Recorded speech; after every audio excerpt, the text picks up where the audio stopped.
Que la grâce et la paix vous soient données de la part de Dieu notre Père et de Jésus-Christ notre Seigneur. Amen. Le texte biblique retenu pour notre méditation de ce lundi 26 mai 2025 est tiré du livre des Psaumes, Psaume 88, du verset 2 au verset 10. Le thème de ce jour est intitulé comme suit: Exprime tes angoisses au Seigneur. Prions.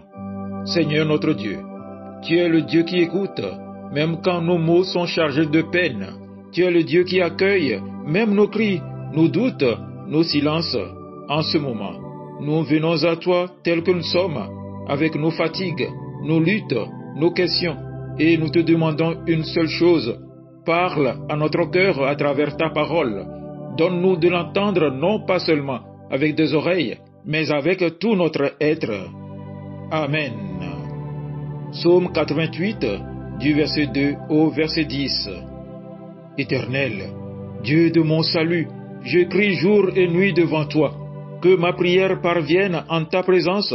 Prête l'oreille à mes supplications, car mon âme est rassasiée de maux, et ma vie s'approche du séjour des morts. Je suis mis au rang de ceux qui descendent dans la fosse. Je suis comme un homme qui n'a plus de force. Je suis étendu parmi les morts, semblable à ceux qui sont tués et couchés dans le sépulcre, à ceux dont tu n'as plus le souvenir et qui sont séparés de ta main. Tu m'as jeté dans une fosse profonde, dans les ténèbres, dans les abîmes. Ta fureur s'appesantit sur moi, et tu m'accables de tous tes flots. Tu as éloigné de moi mes amis, tu m'as rendu pour eux un objet d'horreur. Je suis enfermé et je ne puis sortir. Mes yeux se consument dans la souffrance. Je t'invoque tous les jours, ô Éternel, j'étends vers toi les mains. Amen. Bien-aimés dans le Seigneur, aujourd'hui je vous invite à faire quelque chose que, parfois, on n'ose pas faire. Quelque chose de simple, mais profond. Quelque chose que la Bible elle-même nous encourage à faire. Exprimer nos angoisses au Seigneur. Pourquoi Dieu a-t-il laissé un tel somme dans sa parole? Parce que Dieu sait que nos vies ne sont pas toujours faciles.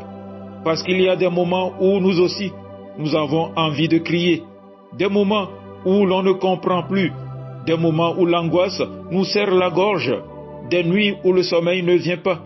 Des journées qui ressemblent à un tunnel sans lumière au bout. Et Dieu ne nous demande pas de faire semblant. Il ne nous demande pas de cacher nos émotions, de sourire quand le cœur pleure. Il nous dit: viens, parle-moi, dis-moi tout. Tu as le droit d'exprimer ton angoisse à Dieu. Regardez le psalmiste, il ne cache rien, il dit tout, même ce qui dérange, même ce qu'on aurait honte de penser. Et pourtant, il le dit à Dieu. Il choisit la prière plutôt que le silence. Il choisit le cri plutôt que l'abandon. Et ça, c'est déjà un acte de foi. Oui, pleurer devant Dieu, c'est déjà croire en lui. C'est croire qu'il est là, même si on ne le sent pas. C'est croire qu'il entend, même si on n'a pas de réponse immédiate. Notre Seigneur Jésus-Christ a crié lui aussi. Sur la croix, Jésus a lui aussi exprimé son angoisse. Vous vous souvenez? Il a crié: mon Dieu, pourquoi m'as-tu abandonné? Il a repris les mots d'un psaume. Il a connu l'angoisse, la solitude, le silence de Dieu. Il ne s'est pas retenu. Il a crié pour nous, avec nous. Et aujourd'hui, il nous comprend. Il nous rejoint dans notre souffrance et il nous ouvre un chemin. Pas un chemin de fuite, non, un chemin de vérité. Dire ce que l'on vit, dire ce que l'on ressent. Alors aujourd'hui, toi qui nous écoutes, toi qui portes peut-être une souffrance en silence, toi qui caches tes angoisses par peur de déranger, sache que tu n'es pas seul. Tu as le droit de parler, le droit de crier, et surtout, Dieu t'écoute. Même si tu n'as que des larmes à lui offrir, offre-les. Même si tu n'as que des soupirs, laisse-les monter vers lui.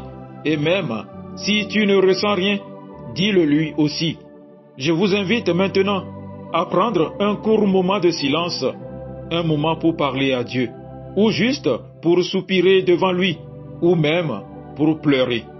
Le psaume 88 ne se termine pas sur une lumière, mais notre foi, elle ne s'arrête pas là, car nous savons que le Dieu qui écoute nos cris est aussi le Dieu qui ressuscite les morts. Celui qui a relevé Jésus peut nous relever aussi. Alors, n'ayons pas peur. Exprimons nos angoisses au Seigneur. Amen. Agréable journée à vous tous.